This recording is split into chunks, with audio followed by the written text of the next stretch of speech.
Investing in small cap mutual fund consider किया जाता है कि one of the most risky form of investing होती है। इसके अंदर ऐसे कई साल होते हैं जिसके अंदर आपको कुछ रिटर्न नहीं मिलते, आपको नेगेटिव रिटर्न्स मिलते हैं। बट ऐसे भी साल होते हैं जिसके अंदर आपको ऐसे रिटर्न्स मिलते हैं जितने भी आपका बैक में 3-4 साल का कोई रिटर्न्स नहीं मिले होते हैं वो सबको रिकवर कर जाते हैं। इस वीडियो के अंदर आज हम डिस्कस करेंगे कुछ एक टॉप म्यूचुअल फंड्स जिसके अंदर आप इन्वेस्टिंग स्टार्ट कर सकते हैं। सो हेलो फ्रेंड्स, मैं हूं आपका दोस्त Pratik Jain from the channel Simply Money. Let's begin our video. तो हमने अपनी एनालिसिस के अंदर यहाँ पे डिफाइन की हैं 7 फंड्स जिसको हम डिस्टिंग्विश करेंगे, जिसको हम डिफाइन करेंगे डिफरेंट पैरामीटर्स के अंदर। हम देखेंगे कि कौन सा जो फंड है वो स्टैंड आउट करता है अमंग ऑल दी 7 फंड्स। हमने जो फंड्स लिए हैं उनके नाम है axis small cap fund, SBI, Canara Robeco, Kotak small cap, Nippon India, DSP small cap and Tata small cap fund. उनका हम एनालिसिस करते हैं। तो कौन कौन से पैरामीटर्स लिए हैं जिसको हमने इनको फंड्स को डिस्टिंग्विश किया है। फंड की एज, फंड का कितना साइज़ है, that is the asset under management, वो कितना फंड को हैंडल कर रहे हैं। कौन से रिस्क पैरामीटर्स हैं, because directly coming over to the return से पहले हमें इंपॉर्टेंट है उसका रिस्क आइडेंटिफाई करें, क्योंकि as I told you these are very risky funds. We start directly with the fund की age and why are we considering this particular point, क्योंकि जितना फंड पुराना है तो हम उसे एसोसिएट कर रहे हैं कि उतना वो ट्रस्टवर्दी है, उतना ही हमारे पास डेटा है, रिकॉर्ड्स हैं जिसको हम उसकी फंड्स की परफॉर्मेंस को एनालाइज कर सकते हैं। तो हम इसके अंदर हम जब कंपेयर करते हैं तो दीज 2 फंड्स यानी Canara Robeco is 3 years and Tata small cap is 3 years। बाकी सारे जो फंड्स हैं हमारे क्लोज टू 8 to 9 years है। तो हम इसके अंदर इसको अलग से हम मार्क कर देते हैं इसको। So we have mark Canara Robeco and Tata small cap को हमने अलग से हाईलाइट कर दिया है with the red colour. Now coming back to the next parameters is the fund size, the AUM।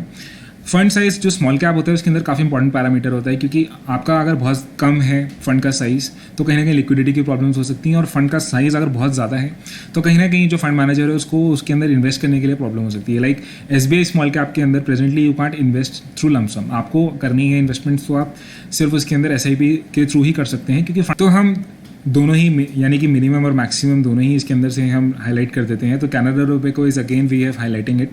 Nippon India is just too much, 19,000 हो जाता है, and Tata small cap is again very less, 2,000 crore। तो we have marked it by red colour. Now moving to the another parameter of risk measures. इन parameters के अंदर हमें बहुत ज़रूरी है। What we have taken standard deviation, we have taken alpha, the beta and the Sharpe ratio. Standard deviation हमें ये बताता है फंड का कि कितना, कोई अगर एक हमारे पास एक पैरामीटर है वो कितना डेविएट कर रहा है उस पर्टिकुलर स्टैंडर्ड से, राइट। यानी कि जितना स्टैंडर्ड डेविएशन कम होता है फंड की प्रिडिक्टेबिलिटी उतनी ज़्यादा होती है। तो जितना स्टैंडर्ड डेविएशन कम उतना फंड अच्छा, उतने ही जो होता है फंड की रिस्कीनेस कम होती है। तो अगर हम इसके अंदर देखें कि हमारा स्टैंडर्ड डेविएशन कहाँ पे ज़्यादा है, हम उसी को हाईलाइट करेंगे like we are doing for other parameters. तो कोटक स्मॉल कैप का काफ़ी ज़्यादा है, and as we see for the Nippon India and DSP again this parameter is quite high, 27 and 26 को वो अप्रोच कर रहा है, correct. And if you move to the alpha, alpha बताता है कि जो उस म्यूचुअल फंड का जो रिटर्न है वो as compare to benchmark index कितना ज़्यादा आ रहा है, यानी कि अल्फ़ा जितना ज़्यादा फंड उतना अच्छा। इस पैरामीटर के अंदर आते हैं तो हम जिस भी फंड के लिए ये वैल्यूज़ कम है तो हम उनको हाईलाइट करेंगे through the red colour. Next parameter आता है हमारा बीटा। बीटा बताता है कि फंड जो होता है हमारा जो बेंचमार्क इंडेक्स है उसके कितना ज़्यादा रिस्की है, यानी कि बीटा कम होगा उतना ज़्यादा अच्छा होता है। यानी कि बीटा अगर ज़्यादा होगा 1 से या उससे ज़्यादा होगा तो उतनी ही वॉलेटिलिटी उस फंड की या उस स्टॉक्स की ज़्यादा होती है। तो इसके अंदर हम जितना बीटा ज़्यादा होगा उसको हम अलग से हाईलाइट करेंगे यहाँ पे। अगेन निपॉन इंडिया का सबसे ज़्यादा है यहाँ पे 0.92, and again if we see that तो हमारा again Kotak and DSP small cap का थोड़ा सा ज़्यादा है as compare to the other जो फंड्स हैं। शार्प रेशो हमारा डिफाइन करता है, जो फाइनल हमारा रिस्क मेजर हमने लिया है, कि फंड का जो रिटर्न है वो कितना आ रहा है as compare to the risk it is taking. यानी कि शार्प रेशो जितना ज़्यादा होगा उतना वो फंड अच्छा होता है, यानी कि उसका रिटर्न ज़्यादा आ रहा है और उसका रिस्क वो कंपेरेटिवली कम ले रहा है। तो इस पैरामीटर के अंदर हम आते हैं और अलग से हाईलाइट करते हैं जिस भी म्यूचुअल फंड्स के अंदर हमारा शार्प रेशो कम है उसको हम अलग से हाईलाइट करते हैं, बिकॉज हम एक बार रिटर्न्स को भी यहाँ पे देख लेते हैं। We have done is we have compared the 3 year and 5 year returns, क्योंकि स्मॉल कैप है तो हमें लॉन्ग टर्म रिटर्न्स देखना है, तो 5 becomes more useful. Canara Robeco like I told you it just 3 years old fund, तो हमारे पास 5 years का डेटा नहीं है। So we are again highlighting it this with red colour. Again with Tata small cap भी हमारे पास नहीं है, इसको भी हम हाईलाइट करते हैं। वो हमारे पास DSP स्मॉल कैप है, इसके भी काफ़ी कम है। As compare to the other जो हमारे पास एक्सिस एंड SBI के फंड्स हैं।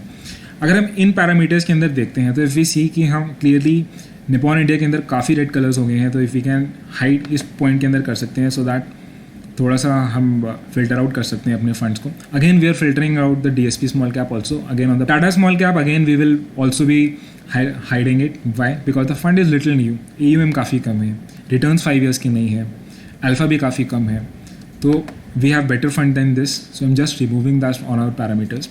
Again the same principle goes with the Canara Robeco also. New fund, very less AUM, the 5 years return data not available, so I'm just hiding those facts. So now we are left with finally हमारे पास सिर्फ 3 funds रह गए हैं यहाँ पे, Axis, SBI and Kotak, जिसके अंदर we see Axis and SBI are doing pretty well. all the parameters के अंदर हमारे पास रिटर्न्स भी काफ़ी अच्छे हैं, they are comfortably beating। अगर हम 5 year रिटर्न्स के अंदर देखते हैं तो Axis एंड स्मॉल के ऑलमोस्ट सिमिलर रिटर्न्स हैं, एंड अल्फा और बीटा अगर हम दूसरे रिस्क मेजर्स भी कंपेयर करते हैं तो ऑलमोस्ट सिमिलर है। What I have compared them all these 3 funds. Now on the हमने 5-6 years के यहाँ पे रिटर्न्स को कंपेयर किए, SBI, Axis and Kotak. So as you can see this red line defines the Kotak. Kotak के जब भी अगर आप देखें तो रिटर्न्स काफ़ी कम है दोनों के फंड्स के कंपैरिजन में, और जब वॉलेटिलिटी आती है, this was the covid time, again the Kotak वेंड सबसे ज़्यादा गिरा। तो इस पॉइंट पे हम देखते हैं कि returns are not very consistent with Kotak, तो हम इस फंड को यहाँ पे रिमूव कर देते हैं। Now we are left with Axis and SBI। अगर आपको फाइनली कौन सा फंड में इन्वेस्ट करना है तो आई सजेस्ट कि आप अपना before you do any investing आप किसी अपने जो फाइनेंशियल एडवाइज़र हैं आप उनकी भी हेल्प ले सकते हैं कि हमें कौन सा फाइनली जो फंड है उसके अंदर इन्वेस्टिंग करनी है।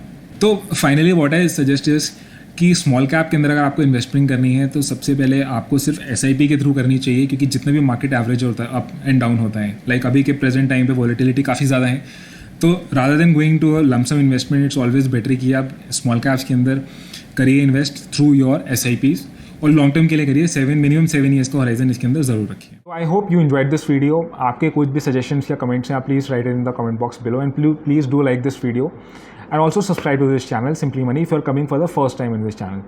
Thank you. Thanks a lot for watching this video. Thanks a lot.